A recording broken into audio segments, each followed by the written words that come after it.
신나는 동화여행, 재미있는 옛날 이야기. 소가 된 게으름뱅이. 일하기 싫어하는 한 젊은이가 있었습니다. 집안 식구들은 저마다 열심히 일을 하는데 젊은이는 놀기만 하고 손끝 하나 까딱하지 않았어요. 농사철이라 동네 사람들은 논밭으로 나갔죠. 어른들도 아이들도 모두 바쁘게 움직였습니다. 들에서 돌아온 아내가 말했어요. 땀 흘려 일을 해도 살기가 어려워요. 그런데 이렇게 게으름만 피우면 어떻게 해요? 귀찮게 굴지 마오. 놀고 싶을 때 안 놀고 언제 논단 말이오. 낮잠에서 깨어난 젊은이가 화를 냈죠. 당신처럼 놀기만 하는 사람이 세상에 어디 있어요? 글쎄, 제발 좀 귀찮게 굴지 말래도. 모두들 밥 갈기에 바빠서 쩔쩔매고 있어요. 일하기 싫어하는 사람과 어떻게 살겠어요? 집을 나가버려야지. 그러면 이런 잔소리도 안 듣겠지. 젊은이는 이런 생각을 하며 집을 떠나려고 하였습니다.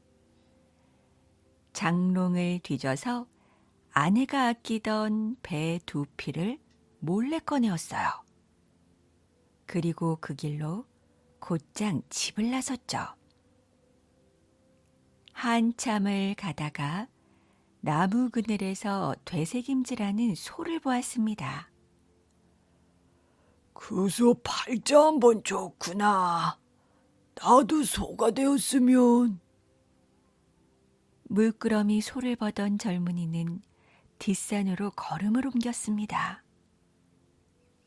뒷산 고개에 이르렀어요. 그때 저 멀리에 초가집 한 채가 보였죠. 이상하다. 이 곡에 초가집이 없었는데. 젊은이는 고개를 갸웃거렸습니다. 그리고 그 집 안으로 들어섰어요. 웬 할아버지가 이상하게 생긴 것을 만들고 있었죠. 안녕하세요, 영감님. 그런데 그게 대체 무엇입니까? 할아버지는 빙긋 웃으며 대꾸하였어요. 그건 왜 묻소? 하도 이상하게 생겨서 그럽니다. 대체 무엇에 쓰는 물건인가요? 꼭 알고 싶다면 내 가르쳐 주리다. 할아버지는 이상하게 생긴 것을 번쩍 들었어요. 자, 이걸 보시오. 이게 바로 쇠머리요. 과연 쇠머리 모양의 탈바가지였어요. 세상에는 일하기 싫어하는 사람이 있지 않소. 그런 사람이 이걸 쓰면 좋은 일이 생긴다오. 젊은이는 할아버지에게 바짝 다가갔습니다. 네? 일하기 싫은 사람이 쓰면 좋은 일이 생긴다고요? 그게 정말인가요? 100번 듣는 것보다 직접 한번 써보는 게 좋을 거요. 자, 이걸 써보. 할아버지는 젊은이에게 쇠머리 탈을 내밀었어요. 젊은이는 두 손으로 덥석 받았죠. 이제야 좋은 일이 생기나 보다. 젊은이는 얼른 얼굴에 쇠머리 탈을 썼습니다. 그러자 할아버지는 자리를 털고 일어나 깔고 앉았던 쇠가죽도 젊은이의 등에 걸쳐 주었어요. 그런데 쇠머리 탈은 젊은이가 쓰자마자 다시 벗겨지지 않았습니다. 등에 걸쳐준 쇠가죽도 몸에 착 들러붙었죠. 이게 왜 이렇게 달라붙지? 젊은이가 벗어보려고 하였지만 소용이 없었어요. 마치 살아있는 소의 가죽처럼 되어버렸죠. 그렇게 젊은이는 소가 되고 말았습니다. 할아버지는 젊은이의 목에 밧줄을 메었어요. 자, 이제 너는 소가 되었다. 나를 따라오너라. 할아버지는 고삐를 끌고 집을 나섰어요. 놀란 젊은이가 싫다고 소리를 질렀습니다. 하지만 그 소리조차 어느새 소의 울음으로 변해 있었죠. 걸어가는 것도 소처럼 네 발이었습니다. 두 손이 어느새 땅바닥을 짚고 있었죠. 젊은이는 몸부림을 쳤어요. 그때마다 할아버지는 회초리로 엉덩이를 때렸죠. 이러 이놈의 소야. 말을 잘 들어야 매를 안 맞지. 그렇게 할아버지는 젊은이를 끌고 읍내 장터에 도착했어요. 소가 된 젊은이는 어느 농부에게 발렸습니다. 할아버지가 농부에게 말했어요. 이 소는 무를 먹으면 죽는다오. 그러니 무밭에는 절대 가지 못하게 하시오. 물을 먹으면 죽는단 말씀입니까? 아이, 참 별난 소도 다 있군요. 소를 산 농부는 고개를 갸웃거렸습니다. 농부는 소를 몰고 부지런히 집으로 향했어요. 할 일이 잔뜩 쌓여 있었죠. 소를 사느라 많은 돈을 들였기 때문에 더 열심히 일을 해야만 했습니다. 다음 날 아침이 밝았어요. 소가 된 젊은이는 힘든 일을 하게 되었습니다. 무거운 짐을 등에 지고 날랐고 쟁기를 끌고 밭을 갈았어요. 그렇게 하루 종일 쉴 틈이 없었죠. 농부는 잠시도 소를 놀려두지 않았기 때문입니다. 힘들어 죽겠다고 소리치며 울 때마다 농부는 채찍으로 철썩철썩 엉덩이를 쳤어요. 나는 사람이요. 난 소가 아니란 말이요. 하지만 농부는 그 말을 알아듣지 못했습니다. 농부의 귀에는 소의 울음소리로만 들렸어요. 하루가 지나고 이틀이 지났습니다. 사흘, 나흘이 지났죠. 하지만 며칠이 지나도 마찬가지였어요. 사람이 될 방법은 도무지 없었죠. 하루하루 뼈가 부서질 것 같은 힘든 일만 있을 뿐이었습니다. 어느새 캄캄한 밤이 되었어요. 젊은이는 외양간에 누웠죠. 소가 된 신세가 슬프고 분했습니다. 그리고 지난 날의 자신의 모습이 떠올랐죠. 집에서 게으름만 피운 탓이야. 그래서 소가 되어 이렇게 남의 일을 해주는구나. 젊은이는 잘못했던 일을 후회하며 눈물을 흘렸어요. 이렇게 힘든 일이 언제 끝날까? 그래, 차라리 죽어버리는 것이 낫겠어. 소가 된 젊은이는 죽을 결심을 했습니다. 하지만 죽으려고 해도 죽을 수가 없었죠. 그러던 어느 날 일을 하러 밭으로 나가다가 길가에 무밭을 보게 되었어요. 이 소는 물을 먹으면 죽어요. 그러니 절대 무밭에는 가지 못하게 하시오. 문득 할아버지가 농부에게 하던 말이 되살아났습니다. 그래, 그거야. 물을 먹으면 죽을 수가 있을 거야. 소가 된 젊은이는 외치듯이 말했습니다. 밭에서 일이 끝난 어느 날 저녁 무렵 소가 된 젊은이는 돌아오는 길에 주인의 눈치를 살폈어요. 그리고 기회를 보아 무밭에서 주인 몰래 무 2개를 쑥 뽑았죠. 우두둑, 우두둑, 젊은이는 무를 씹어먹기 시작했습니다. 그런데 이게 웬일일까요? 갑자기 소의 머리가 탈바가지로 바뀌었어요. 내가 다시 사람으로 돌아왔잖아. 젊은이는 기쁜 마음으로 새머리탈을 벗었습니다. 쇠가죽도 벗어던졌죠. 먹으면 죽는다고 해서 먹었던 무가 뜻밖의 사람의 모습을 되찾게 해주었어요. 쇠머리탈을 벗어버린 젊은이가 농부 앞에 나섰습니다. 농부는 너무 놀라운 일이 일어나자 기절할 지경이었죠. 자기 소가 사람으로 바뀐 모습을 2 눈으로 보았기 때문이에요. 당신은 누구시오? 농부는 벌벌 떨었어요. 주인어른, 놀라지 마십시오. 저는 소가 아니에요. 저는 본래 사람이었습니다. 젊은이는 흥분하여 떠들었습니다. 하지만 농부는 도무지 무슨 말인지 알아듣지 못했어요. 젊은이는 농부에게 지금까지의 이야기를 해주었습니다. 저는 일하기가 싫어서 집을 나왔습니다. 아내가 아끼던 배 2피를 몰래 꺼내가지고 집을 나왔죠.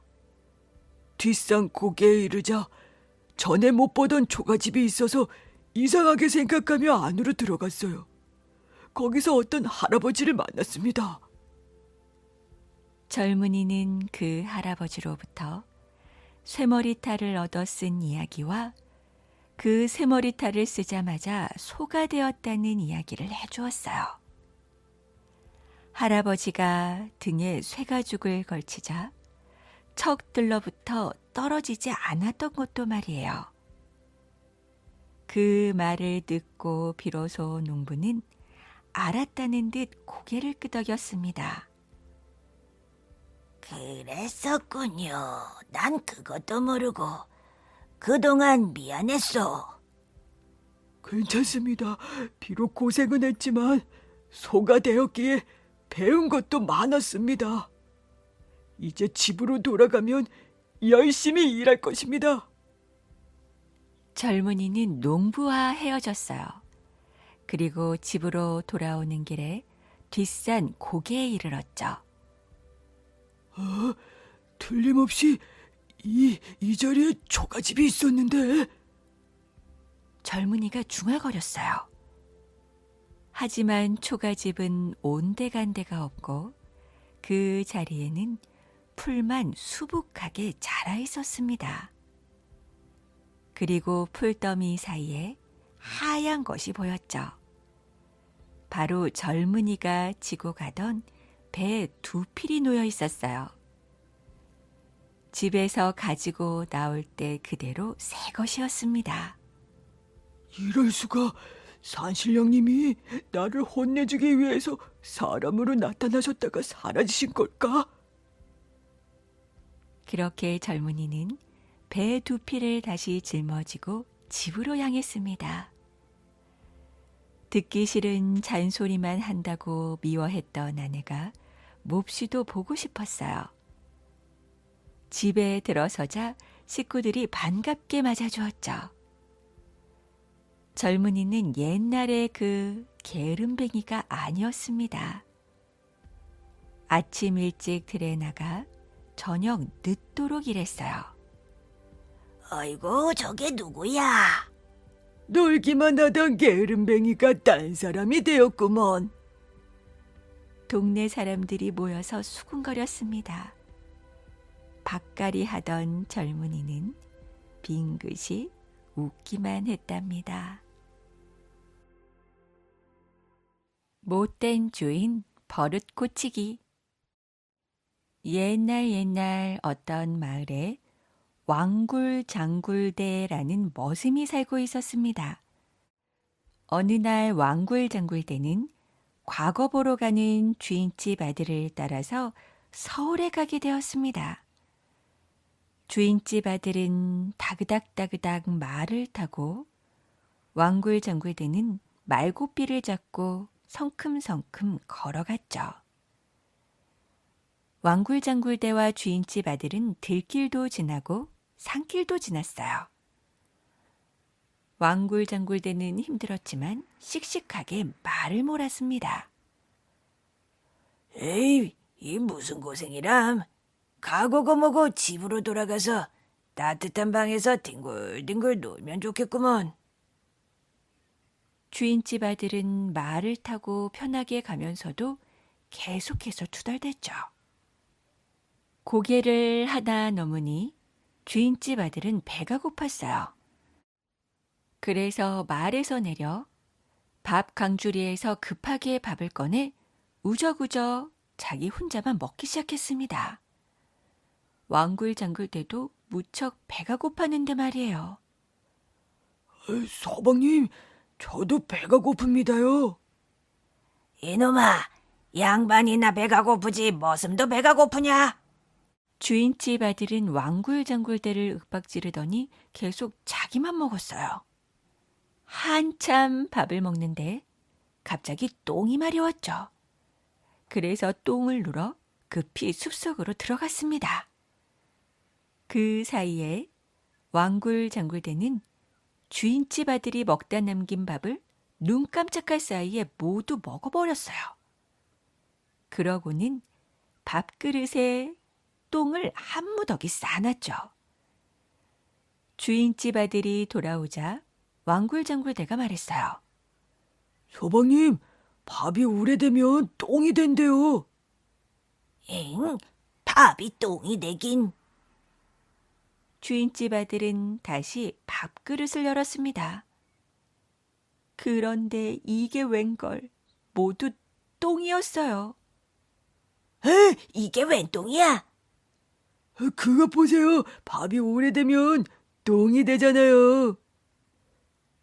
주인집 아들은 배를 쫄쫄 굶으면서 다시 길을 갔습니다. 고개를 하나 더 넘으니 떡장수가 보였어요. 왕굴장굴대야, 떡 하나만 사와라. 그 더러운 손으로 만지지 말고. 그런데 왕굴장굴대가 떡을 이리 뒤척 저리 뒤척 하면서 오는 거였죠. 이 녀석아, 더러운 손으로 왜 뒤적거리냐? 머리가 가려워 득득 긁었더니 이가 한 마리 떨어졌지 뭡니까? 그걸 찾느라고요. 이 더러워, 너나 먹어라. 이렇게 해서 떡도 왕굴장굴대가 먹었어요. 또 한 고개를 넘으니 죽장수가 죽을 팔고 있었죠. 왕굴장굴대야, 죽 한 그릇만 사와라. 손가락 빠지지 않게 조심해서 들고 와. 그런데 왕굴장굴대가 죽을 손가락으로 휘휘 저으며 오는 거예요. 에이, 이놈아, 더러운 손가락으로 왜 희전이야? 코가 간지러워 재채기를 했더니 아유, 콧물이 한 덩이 빠졌어요. 그걸 건지느라고요. 이 더러워, 너나 먹어라. 그래서 죽 한 그릇도 왕굴장굴대가 먹었습니다. 주인집 아들은 꼬르륵 꼬르륵, 왕굴장굴대는 꺽꺽 그러면서 드디어 서울에 도착했어요. 왕굴장굴대야, 서울은 눈 뜨고도 코 베어가는 곳이니 말을 잘 지키고 있거라.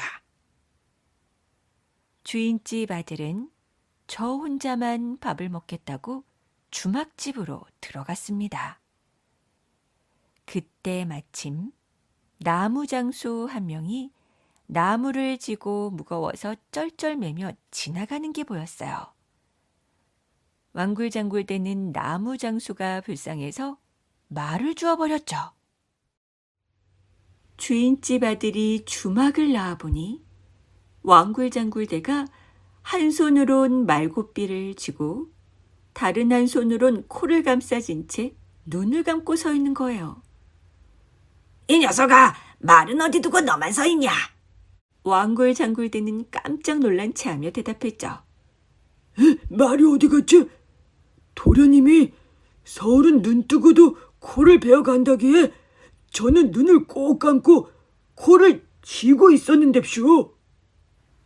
왕골장골대 때문에 떡도 죽도 못 먹고 이제 말까지 잃어버리게 되었습니다. 그러니 주인집 아들이 얼마나 화가 났겠어요. 그래서 주인집 아들은 왕골장골대의 등에다 이렇게 써서 집으로 돌려보냈습니다.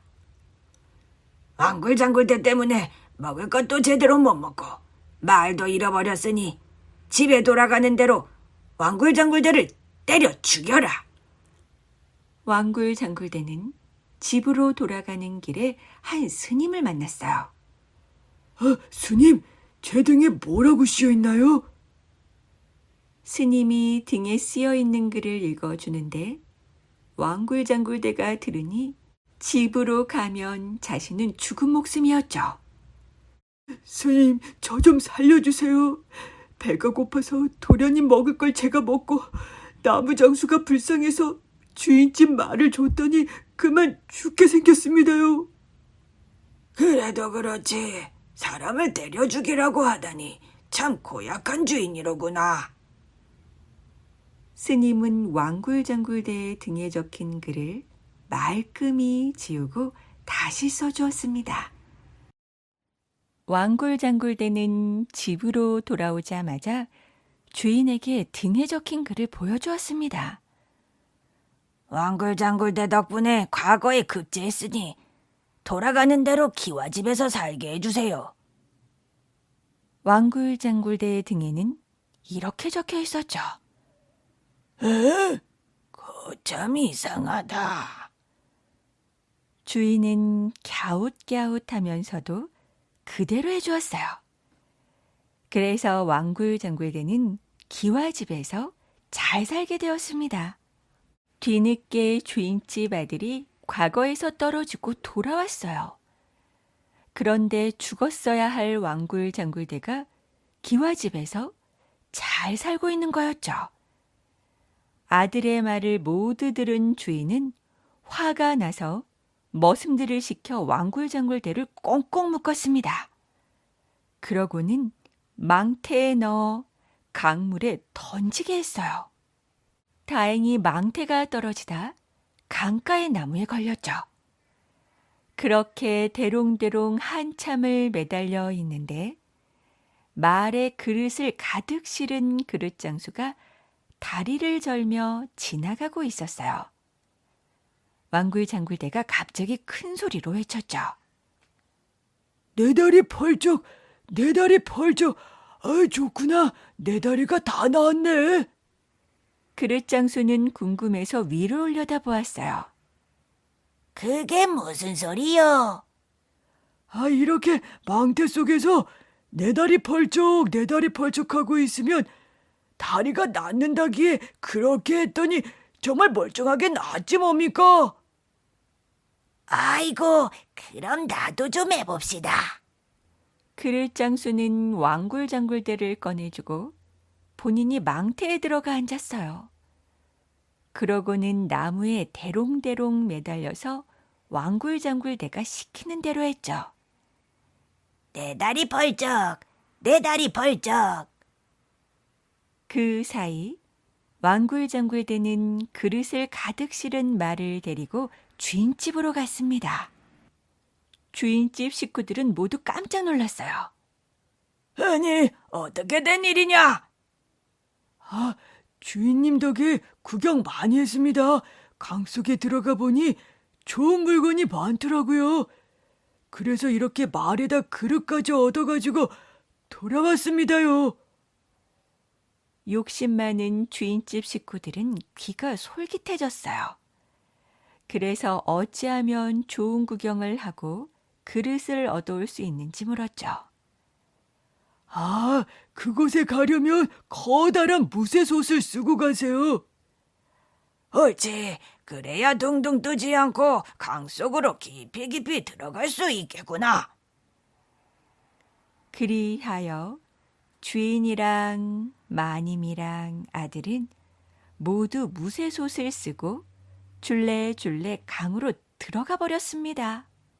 한편 왕굴장굴대는 그릇 장수를 망태에서 꺼내주고 그릇이랑 말도 돌려주어 먹을 것도 줘서 보냈어요. 그리고 기와 집에서 아들 낳고 딸 낳고 오래오래 잘 살았답니다. 여우와 메추라기. 옛날에 여우가 살았습니다. 하루는 배고프던 참에 메추라기를 만났어요. 배고픈데 잘 됐네. 너를 잡아먹어야겠다. 그러자 메추라기가 다급하게 말했습니다. 여우야, 날 살려주렴. 그 대신에 배부른 꼴을 보여줄게. 여우는 그 말에 귀가 솔깃해졌어요. 그때 저쪽에서 한 아주머니가 밥 광주리를 이고 걸어오는 거예요. 메추라기는 그 앞에 가서 알짱거렸죠. 어머나, 이게 웬 떡이야? 반찬거리가 나타났네. 아주머니는 메추라기를 잡으려고 했어요. 아주머니가 손을 뻗으면 앞으로 폴짝, 또 손을 뻗으면 옆으로 폴짝. 메추라기는 잡힐 듯 말 듯 조금씩 달아났습니다. 아주머니는 약이 바싹 올라서 밥 광주리를 내려놓고 쫓아갔어요. 그 사이 여우는 광주리의 밥을 뚝딱 먹어치웠죠. 메추라기는 그제야 푸르르 날아올랐습니다. 아주머니는 빈 광주리만 이고 씩씩거리며 돌아갔어요. 메추라기가 여우에게 와서 말했습니다. 여우야, 어때? 배부르지? 이번엔 우스운 꼴을 보여줄까? 우스운 꼴? 그래, 좋아. 그때 한 형제가 항아리를 지고 걸어왔어요. 메추라기는 형의 항아리 위에 내려앉았죠. 이게 웬 떡이야? 술안주가 나타났네. 뒤따라가던 동생이 메추라기를 잡으려고 했습니다. 동생이 지게 작대기로 톡 치면 옆으로 폴짝, 또 톡 치면 옆으로 폴짝. 메추라기는 잡힐 듯 말 듯 조금씩 달아났어요. 동생은 약이 바싹 올라서 작대기로 메추라기를 힘껏 내리쳤죠. 그랬더니 형의 항아리가 와장창 깨지고 말았습니다. 형은 깜짝 놀라서 소리쳤어요. 야, 이놈아, 왜 남의 항아리를 깨부수냐? 형은 화가 나서 동생의 항아리를 내리쳤어요. 동생의 항아리도 와장창 깨지고 말았죠. 나는 메추라기를 잡으려다가 그런 건데 형은 왜 일부러 내 항아리를 깨부수는 거요? 동생은 화가 나서 형의 항아리를 와장창, 형도 화가 나서 동생의 항아리를 와장창. 여우는 이 꼴을 보고 배꼽이 빠지도록 깔깔 웃었습니다. 메추라기가 여우에게 와서 말했어요. 여우야, 어때? 우습지? 이번엔 아프고 눈물 나는 꼴을 보여줄까? 아프고 눈물 나는 꼴까지? 좋아. 그럼 커다란 구렁이를 파고 거기에 들어가서 코만 내놓고 있어. 여우는 메추라기가 시키는 대로 했어요. 그러자 메추라기는 여우 콧잔등 위에서 꾸벅꾸벅 조는 척을 했죠. 그때 소금 장수가 지나다가 메추라기를 보았습니다. 이게 웬 떡이냐? 세찬거리가 나타났네. 소금 장수는 작대기로 메추라기를 3개 내리쳤어요. 메추라기가 재빨리 날아오르자 여우의 코에 맞았죠. 아이고, 여우 죽네. 소금 장수가 지나간 다음 메추라기가 여우를 놀려댔어요.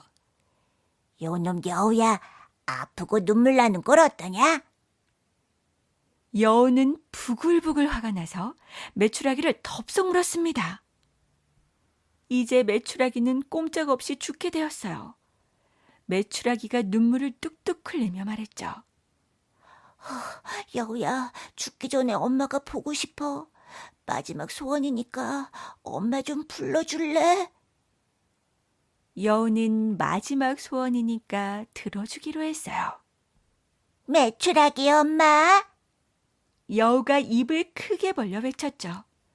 그 사이 메추라기는 포르르 날아가 버렸습니다. 여우가 얼른 입을 다물었지만 메추라기 꽁지만 물었어요. 그래서 지금까지 메추라기 꽁지가 짤막한 거랍니다. 호랑이를 꿰어잡은 바보. 옛날에 바보가 살았는데 일은 안 하고 하루 종일 빈둥빈둥 놀았습니다. 아랫목에서 밥 먹고 윗목에서 똥 싸고 하는 게 그게 모두 전부였어요. 하루는 보다 못한 어머니가 소리를 쳤죠. 야, 이놈아, 다른 집 자식들은 열심히 일하는데 너는 어쩌자고 밥만 먹고 똥만 싸냐? 그러니까 바보가 이렇게 말했죠. 괭이가 있어야 일을 하죠. 그래서 어머니는 얼른 옆집에서 괭이를 빌려다 주었습니다. 바보는 괭이로 마당을 파기 시작했어요. 깊이 파서는 거기다가 똥을 한가득 싸고 묻었죠. 그리고 그 위에다 깨를 좌르르 쏟아붓는 거예요. 며칠이 지나자 삐죽삐죽 잎이 나더니 깨나무가 수북해졌습니다. 바보는 깨나무를 다 뽑아버리고 딱 한 그루만 남겨놓았어요. 하나 남은 깨나무는 무럭무럭 자랐습니다. 어찌나 쑥쑥 크던지 아름드리 나무만큼 자라났죠. 거기서 깨가 주렁주렁 많이 열렸어요. 살짝만 툭 쳐도 찰찰 쏟아질 정도였죠. 바보는 깨를 죄다 털어 기름을 짜가지고 여러 항아리에 부었어요. 그러더니 강아지 한 마리를 얻어다가 이 기름 항아리에 폭, 저 기름 항아리에 쏙, 이 기름 항아리에 폭, 저 기름 항아리에 쏙, 이러기를 수백 번 되풀이하는 거예요. 그러자 강아지가 기름에 푹 절었습니다. 고소한 냄새가 폴폴 나고 온몸이 매끈매끈해졌어요. 그런 다음 이번에는 바보가 산에 가서 칡넝쿨을 한아름 걷어왔어요. 그걸 꼬불꼬불 꼬아서 세상에서 제일 긴 동아줄을 만들었습니다. 그러더니 동아줄 한쪽 끝에 강아지를 메고 또 다른 한쪽 끝은 큰 나무에 단단히 메어 놓았어요. 조금 있으니까 고소한 냄새가 솔솔 퍼져나가기 시작했죠. 그 냄새를 맡고 호랑이들이 몰려와 강아지를 꿀꺽 삼켰습니다. 그런데 강아지가 얼마나 미끄러운지 호랑이 똥구멍으로 쑥 빠져나왔어요. 또 다른 호랑이가 와서 강아지를 홀딱 삼켰어요. 그러자 강아지가 또다시 똥구멍으로 쑥 빠져나왔죠.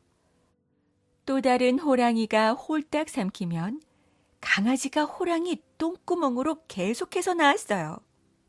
그렇게 호랑이 수십 마리가 동아줄에 줄줄이 끼어 잡혔습니다. 그렇게 해서 바보는 호랑이 가죽을 몽땅 팔아 큰 부자가 되었어요. 그 뒤 평생 동안 어머니를 모시고 윗목에서 밥 먹고 아랫목에서 똥 싸며 잘 살았답니다. 방귀쟁이 아저씨와 방귀쟁이 아줌마. 옛날 어느 마을에 방귀쟁이 아저씨가 살았어요. 방귀쟁이 아저씨는 시도 때도 없이 방귀를 끼어댔죠. 그런데 그 방귀가 어찌나 세고 대단한지 방귀쟁이 아저씨가 뿡 하고 방귀를 뀌었다 하면 덜컹덜컹 흔들흔들 가까이에 있는 건 무엇이든 무너져 내렸습니다. 건넌 마을에도 방귀쟁이 아줌마가 살았어요. 그런데 이 아줌마의 방귀도 방귀쟁이 아저씨 못지않았죠. 방귀쟁이 아줌마가 뽕 하고 방귀를 뀌었다 하면 찡그랑 와르르르 가까이에 있는 건 무엇이든 깨져버렸습니다. 그러던 어느 날이었어요.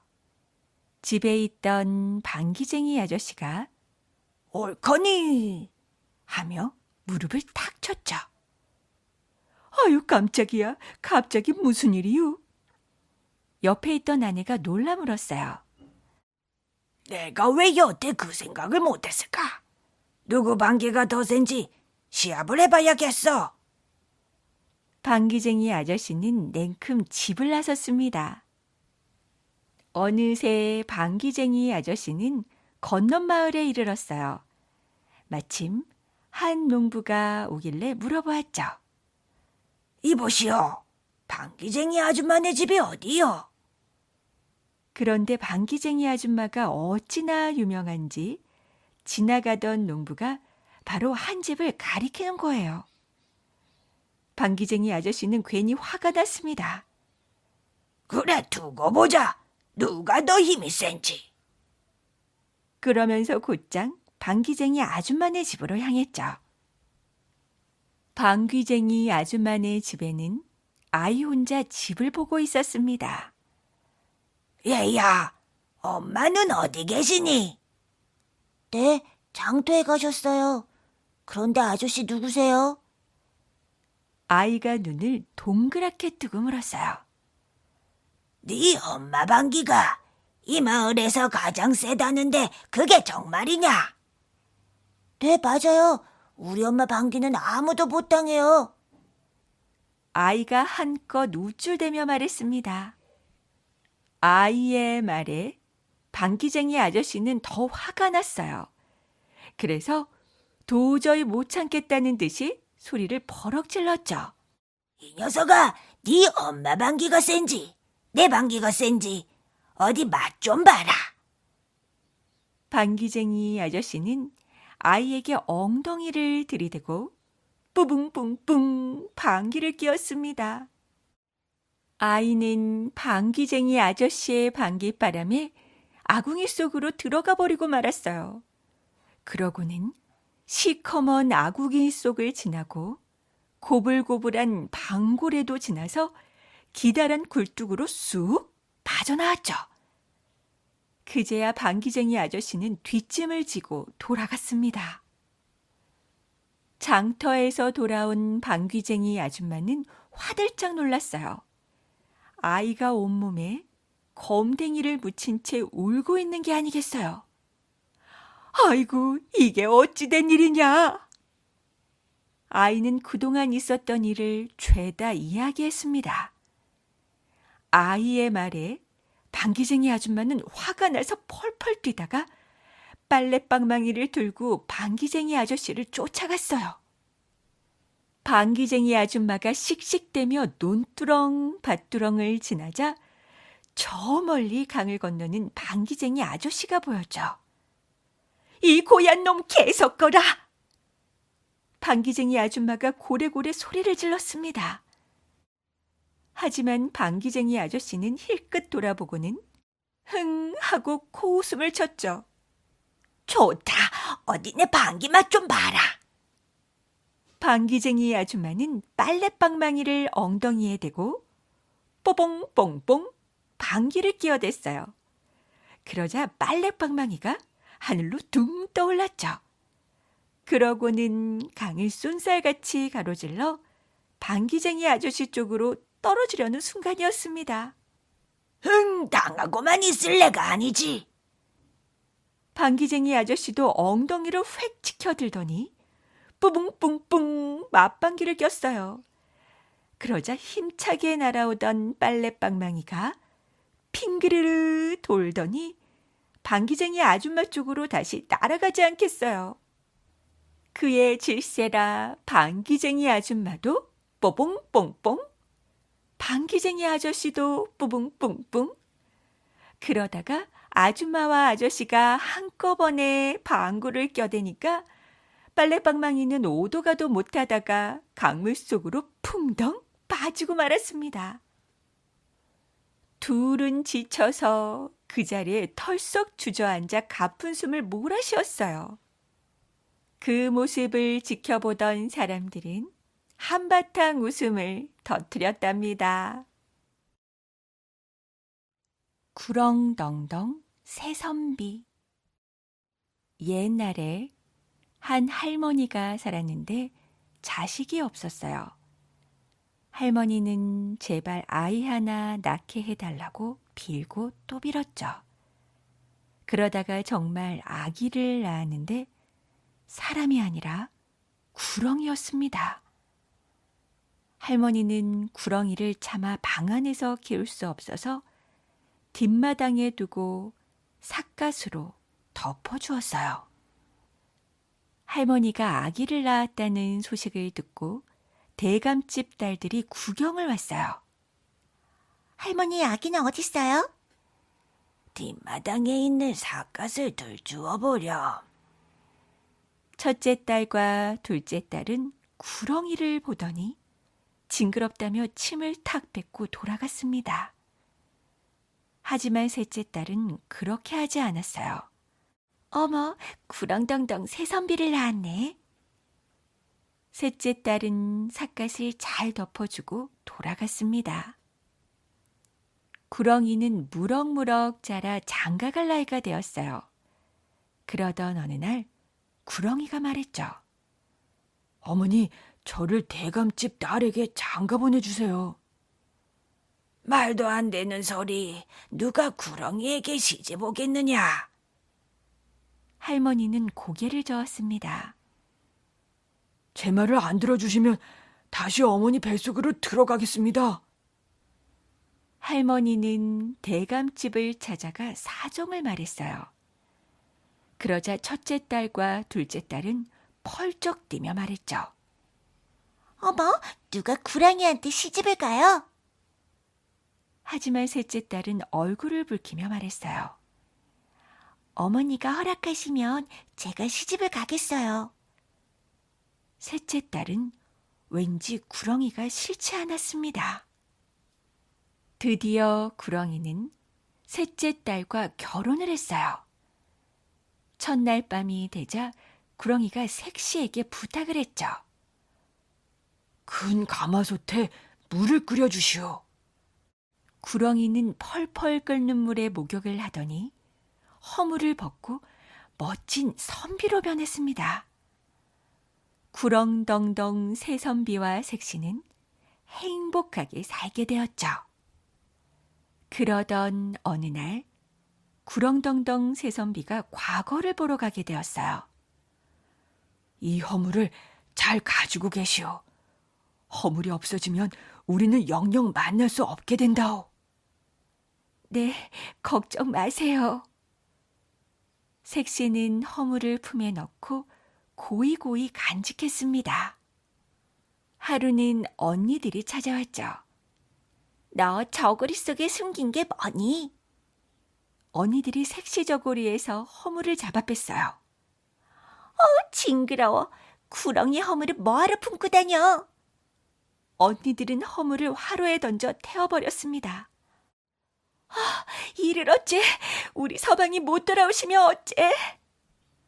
구렁이 허물이 타는 냄새는 멀리 한양까지 퍼졌어요. 한 달이 가고 두 달이 가고 한 해가 가고 두 해가 가도 새 선비는 돌아오지 않았습니다. 색시는 결국 새 선비를 찾아서 길을 떠나게 되었어요. 한참을 가다 보니 까마귀들이 구더기를 쪼아먹고 있었습니다. 까마귀야, 구렁덩덩 새선비님 못 보았니? 이 구더기를 다 깨끗하게 씻어주면 알려주지. 색시가 흙 묻은 구더기를 깨끗하게 씻어주자 까마귀가 길을 알려주었어요. 저 넘어, 고개 넘어. 까마귀가 알려준 대로 고개를 넘자 멧돼지가 칡뿌리를 먹고 있었죠. 멧돼지야, 구렁덩덩 새선비님 못 보았니? 이 산에 있는 칡뿌리를 다 캐주면 알려주지. 색시가 산에 있는 칡뿌리를 다 캐주자 멧돼지가 길을 알려주었습니다. 저 넘어 꿀꿀 고개 넘어 꿀꿀. 멧돼지가 알려준 대로 고개를 넘자 할머니가 개울가에서 빨래를 하고 있었어요. 할머니, 구렁덩덩 새선비님 못 보셨나요? 검은 빨래는 이게 빨고 흰 빨래는 검게 빨면 알려주지. 색시가 검은 빨래는 희게 빨고 흰 빨래는 검게 빨아주자 할머니가 은그릇을 주며 말했어요. 이걸 타고 샘물을 따라가거라. 색시는 은그릇을 타고 샘물을 따라갔습니다. 한참을 가다 보니 큰 기와집이 나타났어요. 색시가 대문을 두드리자 하인이 나왔죠. 마루 밑이라도 좋으니 하룻밤만 묵게 해주세요. 하인은 색시가 불쌍해 들어오라고 했어요. 그날따라 달이 환하게 밝았습니다. 구렁덩덩 새 선비는 글을 읽다가 마당으로 나와 달을 보며 말했어요. 저기 저 달은 우리 색시 보겠지만 나는 어찌 못 보는고. 이 소리를 듣고 색시도 말했죠. 저기 저 달은 우리 선비님 보겠지만 나는 어찌 못 보는고. 구렁덩덩 새 선비는 깜짝 놀랐습니다. 그리고 얼른 소리 나는 곳으로 가보았죠. 그 곳에는 색시가 있었어요. 두 사람은 부둥켜 안고 눈물을 흘렸습니다. 색시는 그동안 겪은 일을 이야기했어요. 나는 색시가 구렁이 허물이 싫어서 태운 줄 알았소. 이제 영원토록 함께 삽시다. 그 뒤 두 사람은 오래오래 행복하게 살았답니다. 신비의 샘물. 옛날 어느 마을에 사이좋은 할아버지와 할머니가 살았어요. 아이고 고마운 우리 영감. 아이고 어여쁜 우리 할멈. 이렇게 할아버지와 할머니는 서로를 아끼고 사랑하며 살아갔습니다. 그런 할아버지와 할머니에게도 딱 한 가지 걱정이 있었어요. 이제나 저제나 하고 기다렸지만 아직까지 자식을 얻지 못한 거였죠. 에고 금쪽 같은 자식 하나 있었으면. 할아버지와 할머니는 동네 아이들을 보며 푹푹 한숨을 내쉬었습니다. 하루는 할아버지가 산으로 나무를 하러 갔어요. 도끼질을 얼마 하지도 않았는데 기운이 쭉 빠지고 말았죠. 아이고 이젠 늙었어. 도끼질도 힘에 붙이는구먼. 할아버지는 땅바닥에 털썩 주저앉아 이마에 맺힌 땀을 닦았습니다. 그때 어디선가 비쫑 비비쫑 하고 새 울음소리가 들려왔어요. 할아버지는 나뭇가지에 앉아있는 파랑새를 발견했죠. 예전에 부러진 다리를 고쳐주었던 바로 그 새였습니다. 너로구나. 다리는 다 나았느냐? 할아버지는 파랑새를 보고 반가워했어요. 파랑새는 대답이라도 하듯 까딱까딱 고개짓을 하더니 숲속으로 날아갔습니다. 그런데 파랑새가 날아가다 뒤돌아보고 날아가다 뒤돌아보고 자꾸자꾸 뒤돌아보는 거였어요. 옳거니 나더러 따라오란 말이로구나. 이번에 또 무슨 일이 생긴 거냐? 할아버지는 파랑새를 따라 깊은 숲속으로 들어갔습니다. 구불구불 산길을 돌고 높고 낮은 산봉우리를 지났어요. 마침내 파랑새는 어느 작은 샘물가에 내려앉았죠. 이런 곳에 샘이 있었군. 목마르던 참인데 잘 됐어. 할아버지는 샘물을 벌컥벌컥 들이켰어요. 그 순간 할아버지는 몸이 이상해지는 것을 느꼈습니다. 갑자기 불끈불끈 기운이 솟아나고 오동통 살이 오르고 희끗희끗했던 수염이 까매지는 거예요. 아니, 이게 어떻게 된 일이람? 할아버지는 다시 젊어진 거예요. 할아버지는 얼른 집으로 달려갔습니다. 할멈, 나 좀 보구려. 에그머니 깜짝이야. 대체 누구시오? 나야, 나 임자 영감이란 말이오. 할아버지는 산에서 겪은 일을 들려주었습니다. 할머니는 놀라서 입이 딱 벌어졌어요. 다음 날 할아버지는 할머니를 업고 어제 갔던 샘물을 찾아갔어요. 할머니도 꼴깍꼴깍 샘물을 마셨죠. 그러자 허리가 꼿꼿하게 펴지고 살결이 보송보송하고 뽀얗게 되었어요. 얼씨구나 좋다. 나는 새신랑이 되고 할멈은 새색시가 되었네. 한편 이웃마을에 사는 욕심쟁이 영감도 이 소문을 들었습니다. 아이고 배야. 아이고 배 아파. 도대체 어떻게 젊어졌지? 욕심쟁이 영감은 남이 잘되는 꼴을 보자 가만히 있을 수가 없었어요. 욕심쟁이 영감은 한달음에 젊어진 할아버지를 찾아갔죠. 무슨 수로 그렇게 젊어진 건가? 나도 젊어져야겠으니 방법 좀 가르쳐주게. 욕심쟁이 영감은 괜히 소리를 버럭 질렀어요. 마음씨 착한 할아버지와 할머니는 신비한 샘물이 있는 곳을 알려주었죠. 산속으로 간 욕심쟁이 영감은 밤이 깊도록 돌아오지 않았어요. 무슨 일이 생긴 건 아닐까요? 설마 호랑이를 만난 건 아니겠지? 할아버지와 할머니는 밤새 걱정됐습니다.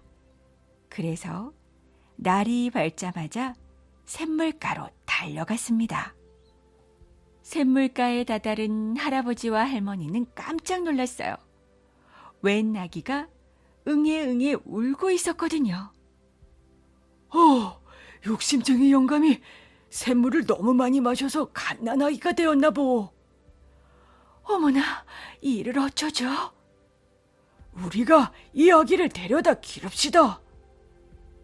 그렇게 해서 할아버지와 할머니는 아기를 안고 집으로 돌아갔어요. 그 뒤 아기는 어떻게 되었느냐고요? 할아버지와 할머니의 따뜻한 사랑 속에 마음씨 착하고 반듯한 아이로 자라났습니다. 그렇게 세 식구는 오래오래 행복하게 살았답니다.